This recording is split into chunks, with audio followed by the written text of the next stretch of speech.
আমাদের আমরা দেখেছি যে গত কয়েক বছর ধরে বাংলাদেশ সহ বেশ কয়েকটা জায়গাতে সংবাদপত্র অফিসে আগুন ধরে দেওয়া হচ্ছে, ভাঙচুর করা হচ্ছে। আমাদের রাজ্যেও হয়েছে। গত কয়েক বছর আগে প্রতিবাদী কলমে হয়েছে। বাংলাদেশে সর্বশেষ হয়েছে ভোরের আলো, ডেইলি স্টারের, প্রথম আলো এবং ডেইলি স্টারে হয়েছে। তো এর আগেও বেশ কয়েকটা ইনসিডেন্ট হয়েছে গোটা বিশ্বে। ইন্ডিয়ান জার্নালিস্ট ইউনিয়ন আমাদের একটা সর্বভারতীয় সংগঠন। তো এটার উদ্যোগে ত্রিপুরা জার্নালিস্ট ইউনিয়ন আমরা এটার আজকে আয়োজন করেছি।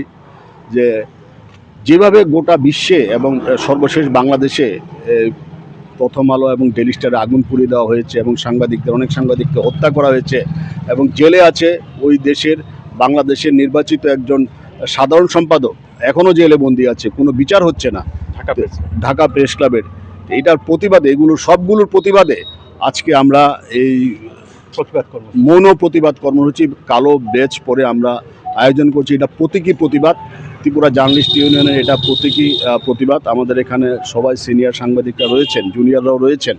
তো আমরা একটা বার্তা দিতে চাই, যে গোটা বাংলাদেশকে একটা বার্তা দিতে চাই যে যারা এইগুলো কাজ করছেন এবং বাংলাদেশের জেলে যারা বন্দী আছেন অনেক সাংবাদিককে হত্যা করা হয়েছে, কোনো বিচার হয়নি। ওনারা যাদেরকে বন্দী রাখা হয়েছে অবিলম্বে তাদের মুক্তি দেওয়া হোক এবং যেসব পত্রিকা অফিস দুটো খুব প্রথম সারির কাগজ দুটোকে পুড়িয়ে দেওয়া হয়েছে, এগুলোকে যাতে সরকার যাতে নিজেদের খরচায় ওদেরকে তৈরি করে দেওয়া হয়, পুনর্গঠন করে এবং প্রকাশনা যাতে কোনো বাধা সৃষ্টি না হয় এবং একজন সাংবাদিকের উপর যাতে কোনো আক্রমণ না হয়, এগুলোর প্রতীকী প্রতিবাদের জন্য আজকে আমরা এই প্রতিবাদ আয়োজন করেছি। এবং ওই দেশের যারা সাংবাদিকরা আছে তারা যাতে স্মুথলি কাজ করতে পারে, ওরা যাতে স্বাধীনভাবে কাজ করতে পারে। বাংলাদেশে যারা সাংবাদিকরা আছেন, বিশেষ করে আমি একটু স্পষ্টভাবে বলতে চাই, যারা হিন্দু সাংবাদিকরা আছেন ওনারা এখন বাড়ি থেকে বেরোতে পারেন না, ওনারা কাজ করতে পারছেন না, ওনারা একদম আতঙ্কের মধ্যে দিন কাটাচ্ছেন। এই মেসেজটা আমরা ওদেরকে দিতে চাই যে আমরা প্রতিবেশী, আমরা ওনাদের পাশে আছি, আপনারা কাজ করুন, আমরা আপনাদের জন্য প্রতিবাদ করব।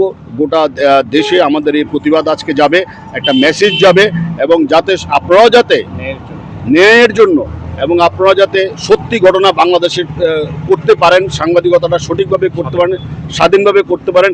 অনেক সাংবাদিক কর্মচ্যুত হয়েছে, অনেক সাংবাদিক এখন আর কোনো রুটি রোজগার নেই।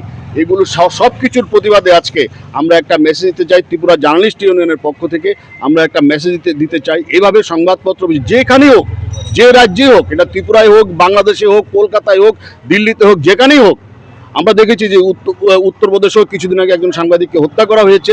এগুলোকে আমরা ত্রিপুরা জার্নালিস্ট ইউনিয়ন আমরা একদম স্ট্রং সংগঠন। আমরা শুধু বিবৃতি সর্বস্ব সংগঠন না যে একটা বিবৃতি দিয়ে আমরা খালাস হয়ে যাব।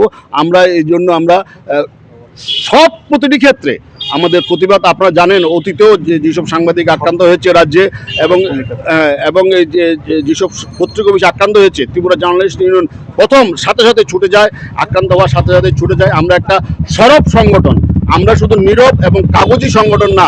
এটা আজকে আবার আমরা একটা মেসেজ দিতে চাই, আগামী দিনে যদি এরকম কিছু হয়, ত্রিপুরা জার্নালিস্ট ইউনিয়নে যারা আছে আমরা এইভাবে আমরা রাস্তায় নামবো, এইভাবে আমরা প্রতিবাদ করব।